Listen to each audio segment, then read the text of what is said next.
Ya, Assalamualaikum warahmatullahi wabarakatuh. Saya Rudito dari kelompok 8 bersama Fikri Fahreza dan Andri Widianto akan mempresentasikan aplikasi yang telah kami buat, yaitu aplikasi untuk manajemen perpustakaan. Aplikasi ini berfungsi untuk mengelola data-data buku, eee, data-data, member perpustakaan dan juga peminjaman-peminjaman di perpustakaan. Kami dalam membuat aplikasi ini menggunakan, software NetBeans, karena, NetBeans salah satu software yang memudahkan dalam pembuatan, berbasis Java.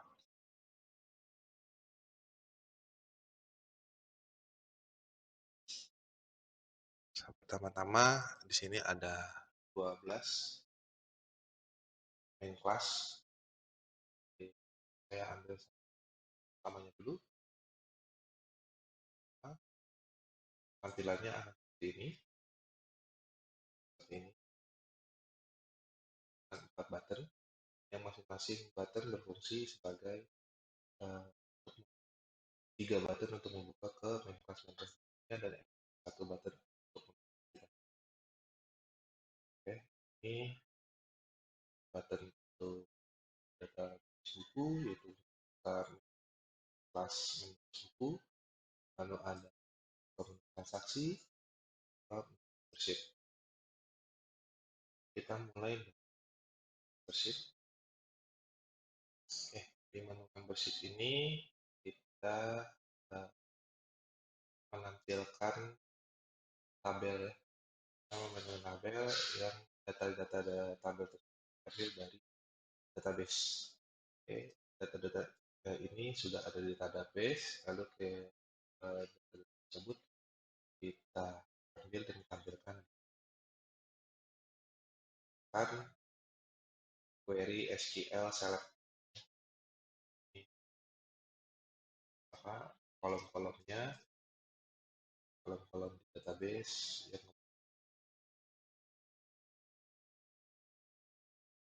lalu ada dan lagi untuk menambah member sama kembali ke sini juga ada edit, jadi menggunakan selected row di tabel yang sudah ada. Dari data yang diselect ini kita akan ambil referensi, yaitu ini variabelnya diambil dari tabel, lalu yang diambil adalah row 0. Itu berarti yang pertama.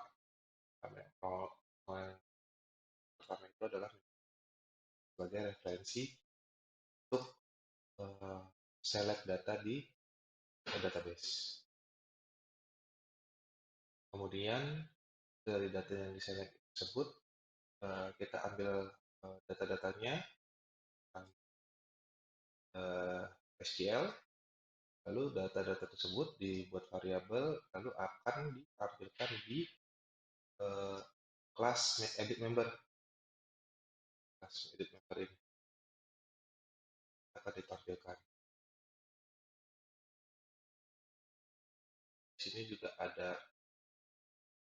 menu search, bahkan search bar ya, search bar. Lalu kita ke tambah member, tampilan akan seperti ini. Di menu tambah member, kita akan mengisi field-field tersebut, lalu kita ambil datanya menjadi yang diisi menjadi variabel menggunakan get text. Setelah get text, kita akan insert ke dalam database. Oke, kembali ke berikutnya yaitu menu edit. Nah, seperti yang saya bilang tadi, di menu edit ini akan mengambil selected row dengan kolom 0, yaitu kolom pertama, sebagai referensi mengambil data dari database. Seperti ini. sehingga dapat ditampilkan semua datanya di edit member. Oke, di menu edit member, jika kita ada melakukan perubahan dari sini, kita akan mengambil data-data dari field yang sudah terisi tadi, lalu akan melakukan update menggunakan query SQL dan semuanya dan field-field yang tadi telah kita isi akan menjadi parameter untuk mengisi query SQL tersebut. Oke, berikutnya adalah menulis buku ya, menulis buku. Oke, menulis buku, di menulis buku juga sebenarnya tidak berbeda dengan tulis, yaitu menampilkan tabel-tabel yang diambil dari database list buku. Kemudian untuk editnya juga sama. Untuk editnya juga sama, kita select dan apa selected row, menggunakan selected row. Tapi yang jadi referensi di sini adalah kolom 4, artinya kelima dari kiri ya, yaitu nomor ISBN. Dari kolom nomor 4 ini kita mendapatkan database-nya, lalu data-data tersebut akan kita oper ke menu edit stock book. Di sini juga ada search bar ya, ke edit stock. Nah, kalau untuk edit stock buku, di sini hanya mengedit stok sehingga kita menggunakan label bukannya field. Karena yang diubah stok buku saja. Di sini kita menggunakan menu update juga, query SQL untuk update edit stok. Selanjutnya kita ke transaksi. Ini secara garis besar sama dengan yang dua menu sebelumnya, itu bersih dan menu list. Di menu transaksi bedanya adalah ketika kita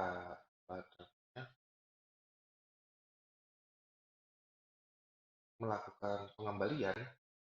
Nah, di sini kan ada status-status yang sudah selesai transaksinya, ada yang kita melakukan pengembalian. Saya menggunakan fungsi if untuk um, uh, hanya menampilkan bahwa transaksi ini sudah selesai sehingga tidak bisa diedit lagi atau tidak bisa dikembalikan. Dan di sini juga ada 3 menu ya, atau penambahan transaksi baru, pengembalian buku, dan edit transaksi jika terjadi kesalahan.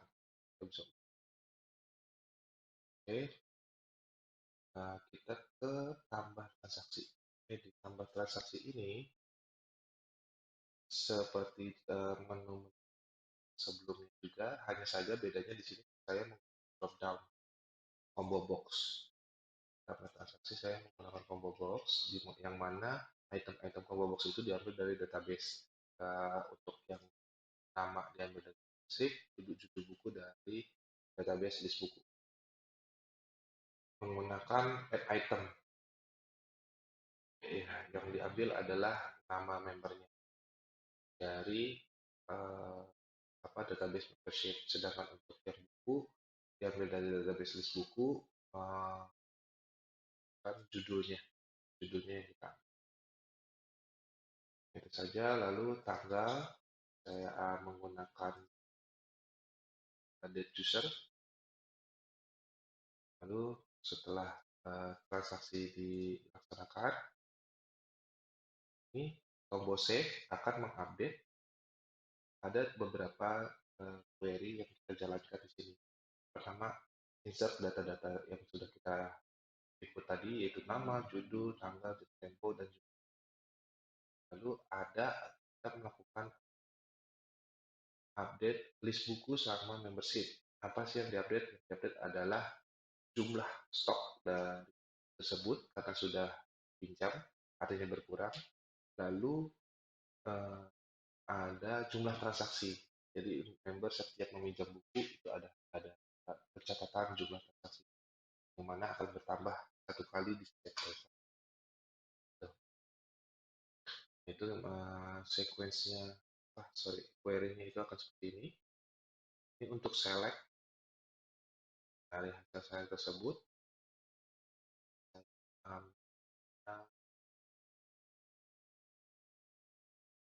Jumlah transaksi member, ambil dari kolom member transaksi di database membership, lalu akan bertambah sebanyak satu kali, banyak satu. Sedangkan untuk yang stok itu saya ambil data dari stok, lalu stok tersebut saya kurangi dari jumlah yang ada di sehingga stok bukunya akan berkurang. Setelah itu kita lakukan insert untuk untuk execute insert. Lalu menu berikutnya adalah edit stock. Edit,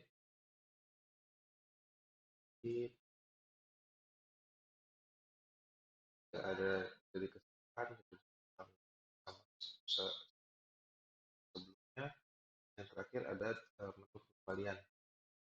Ini di sini ada deadline-nya adalah ketika membaca buku, ada deadline-nya, lalu dikurangi tanggal pengembalian.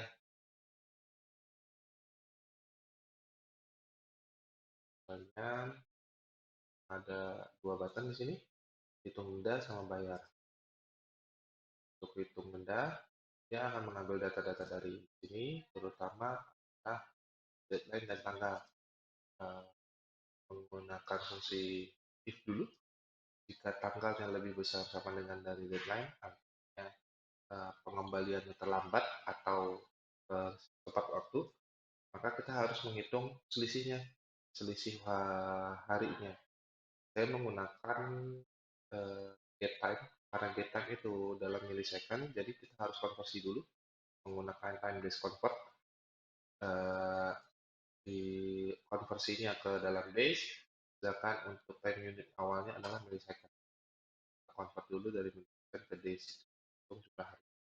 Setelah kita mendapatkan selisihnya, baru kita hitung dendanya. Dendanya adalah jumlah buku dikali selisih hari, sudah over per hari, kali 1000 per hari. Setelah itu kita tampilkan di halaman sini jumlah dendanya. Kemudian denda juga diupdate ke dalam database membership. Itu. Namun jika tanggal pengembaliannya itu lebih cepat, maka jumlah dendanya 0 dan database denda tersebut juga diupdate. Lalu setelah diupdate ke database, bagaimana ketika seseorang membayar? Dendanya harus berkurang. Nah, itu ada di tombol bayar. Kita ambil dulu data-data yang diperlukan, buatkan variabelnya. Ada juga yang kita select dari database list buku, karena ketika kita membayar artinya buku dikembalikan artinya stok buku harus kembali bertambah. Nah, di sini saya menggunakan query SQL select untuk mendapatkan jumlah stok. Kemudian stok tersebut dijumlahkan dengan jumlah buku yang dikembalikan. Setelah itu baru kita update ke dalam database kembali. Selain dari stok, juga kita mengupdate statusnya apakah sudah selesai atau belum. Dan yang terakhir, kita juga mengupdate denda ke dalam database query seperti ini. Oke, ya.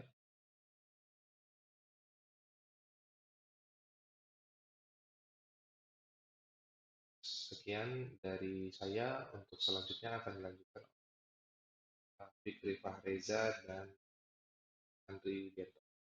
Terima kasih.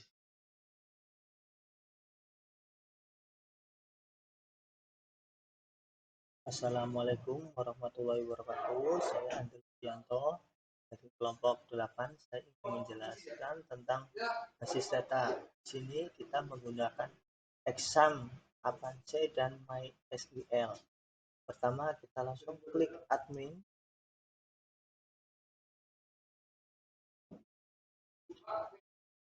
Di sini akan muncul perpustakaan. Nah, di sini basis datanya kita namain perpustakaan. Sekarang kita akan klik perpustakaan. Di sini akan muncul list buku, membership, dan transaksi. Nah, sekarang kita akan klik list buku. Kita klik lagi struktur. Di sini akan muncul ISBN. ISBN ini seperti primary, ada judul buku, ada penerbit, ada penulis, ada tahun terbit, ada stok. Nah, sekarang kita akan klik membership. Kita klik lagi struktur. Di sini akan muncul member ID. Member ID itu yaitu nomor ID pelanggan, ada member name, nama pelanggan, ada nomor telepon, ada nomor email, ada KTP, ada alamat, ada member join. Yang dimaksud member join di sini adalah pertama kali bergabung. Di sini ada transaksi, ada denda. Sekarang kita akan klik transaksi. Di sini kita akan klik struktur. Nah, di sini akan muncul transaksi ID, itu nomor ID-nya berapa, buku ID, nomor bukunya, transaksi member ID, berarti nomor pelanggan ID-nya berapa, ada tanggal yang di sini yang dimaksudnya tanggal peminjaman, ada deadline itu waktu peminjaman, ada jumlah pinjam itu berapa jumlahnya, bisa 1, bisa 2, ada denda. Di sini kita kenakan denda bila di peminjam buku mengembalikan bukunya lebih dari waktu yang ditentukan. Contohnya di sini 2 hari, dia mengembalikannya 3 hari, berarti kita kenakan denda. Di sini ada status. Status yaitu buku itu masih dalam proses peminjaman atau sudah dikembalikan. Di sini cukup dari saya menjelaskan tentang basis data. Sekian, Assalamualaikum warahmatullahi wabarakatuh.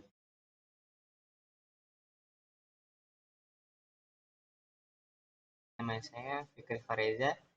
Saya ingin mensimulasikan aplikasi. Di sini ada tombol book.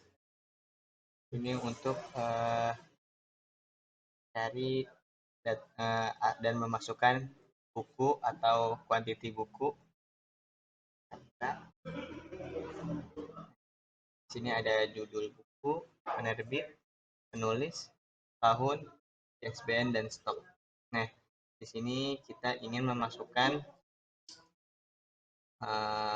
buku kepada perpustakaan. Tampilannya seperti ini, judul. Nah, ini kita masukkan judul, apa yang ingin dimasukkan. Contohnya, you to you. Nah, penerbit bukunya tulis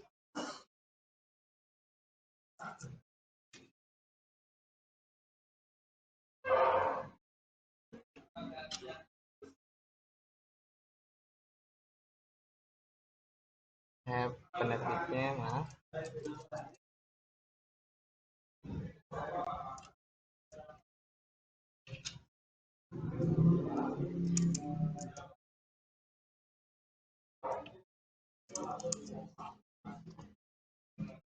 Penulisnya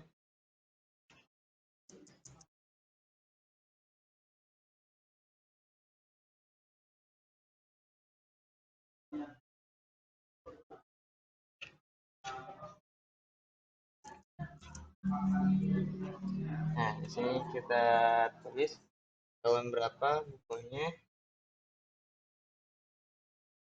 Ini kita masukkan ISBN.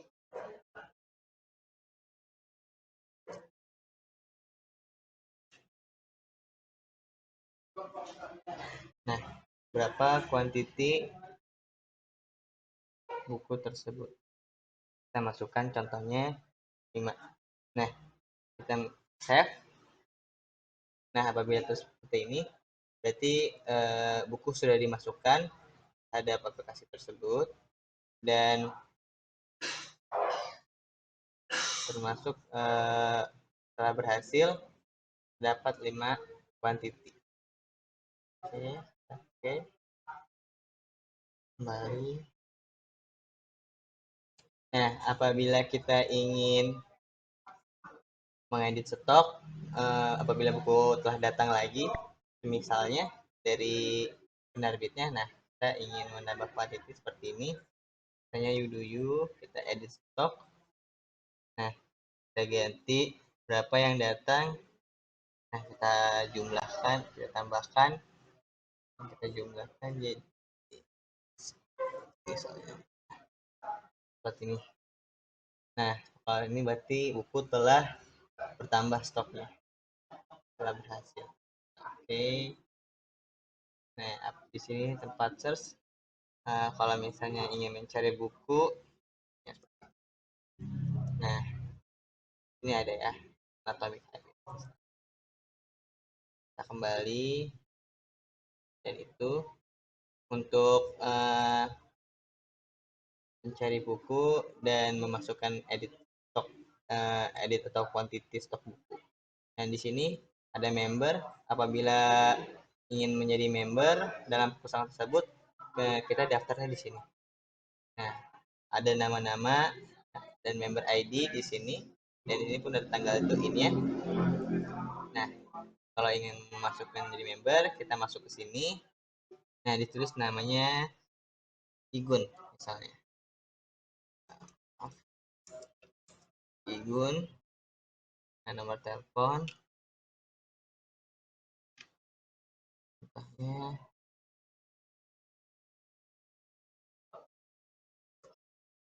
Nah, ini email.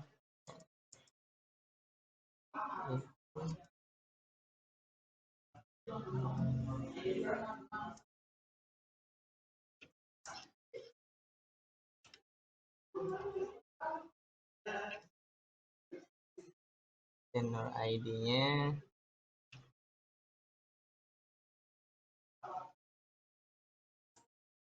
Alamat.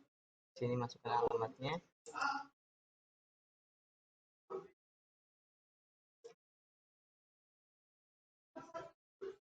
Misalnya Jalan Pasar. Nah, apabila sudah terisi semua, kita save. Nah, apabila ada notifikasi tersebut bahwa Igun ini telah memasuki dan telah berhasil menjadi member perpustakaan tersebut. Oke. Nah, apabila ada kesalahan seperti nama atau ada sudah pindah rumah, nah ini misalnya contohnya Igun, nah kita pencet edit, nah seperti ini. Apabila yang mau diganti, sini bisa. Oke. Kembali. Nah, di sini pun sama. Apabila mau mencari orang, tinggal search di sini. Kita kembali lagi. Dan yang terakhir, transaction. Nah, kita ada tombol ini. Ini member ini, transaksi ini untuk meminjam buku atau mengembalikan buku. Nah, ini ada tombol new. Jadi kalau kita mau minjam buku, nah di sini pengisian datanya di sini. Contohnya seperti ini. Nah, misalnya siapa tadi Igun. You, dia mau minjam you. Nah, di sini ada pun tanggalnya dipilih semisalnya tanggal 10. Nah, untuk jatuh temponya pengembaliannya sampai tanggal 17. Kita kasih waktu seminggu. dan jumlah buku yang dipinjam semisalnya 1. Nah, di sini kita save. Nah, save. Nah, di sini terdaftar bahwa Igun telah meminjam buku tersebut. Nah, untuk pengembaliannya di sini ada tombol di sini. Kita masukkan, kita pencet. Nah, di sini untuk deadline-nya dan di sini untuk Igun mengembalikannya waktu saat mengembalikannya. Di sini kita pencet apabila misalnya Igun mengawet tanggal 8 telat. Nah, maka akan dapat denda sebesar 1.000. Nah, di sini bahwa ternyata denda ini dihitung dalam sehari 1.000. Nah, dan apabila Igun telah membayar dan telah membalikan, coba kita klik bayar. Nah, di sini pengambilan berhasil bahwa Igun telah mengembalikan dan telah membayar denda. Oke. Kembali lagi. Nah, sekian selesai simulasi saya dari kelompok simulasi saya Fikri Fareza. Sekian dari kelompok 8. Wabillahi taufiq wal hidayah. Wassalamualaikum warahmatullahi wabarakatuh.